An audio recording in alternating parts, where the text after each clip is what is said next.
నమస్తే అండి. మంగళగిరి నుండి రోడ్డు మార్గాన గన్నవరం ఎయిర్పోర్ట్ చేరుకున్నటువంటి ఉప ముఖ్యమంత్రి పవన్ కళ్యాణ్ గారు అనంతరం ప్రత్యేక విమానంలో హైదరాబాద్కు వెళ్ళారు. ఇది వార్త. నిజానికి పవన్ కళ్యాణ్ గారు మాత్రమే కాదండి, ఎవరూ హైదరాబాద్ అట్రాక్షన్ నుంచి తప్పించుకోలేరు.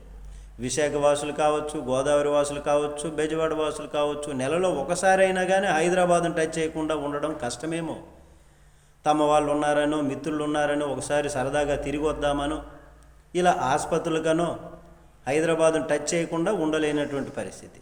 కామన్ మ్యాన్ల పరిస్థితి ఇలా ఉంటే కాస్త డబ్బుండి లైఫ్ ఎంజాయ్ చేయాలనుకునేటటువంటి వారికి కేర్ ఆఫ్ అడ్రస్ హైదరాబాదే.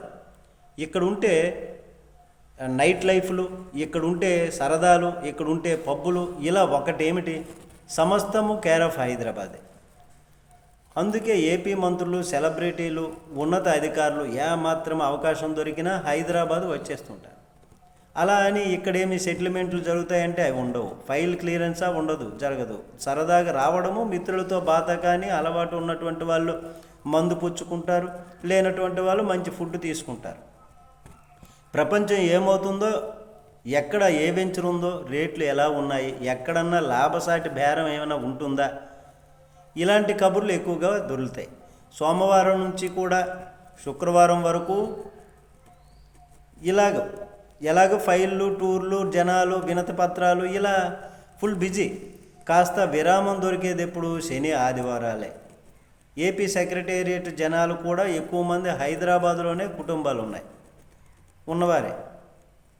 వారు అక్కడి నుంచి ఇక్కడికి వారాంతం వచ్చేస్తుంటారు. అందువల్ల మంత్రులు ఏపీలో ఉన్నా కూడా పనులు జరిగేది ఏమీ ఉండదు. కాబట్టి పైగా చాలామంది మంత్రులకు హైదరాబాద్లోని కుటుంబాలు ఉన్నాయి. వాళ్ళ కోసమైనా రావాల్సిందే కదా.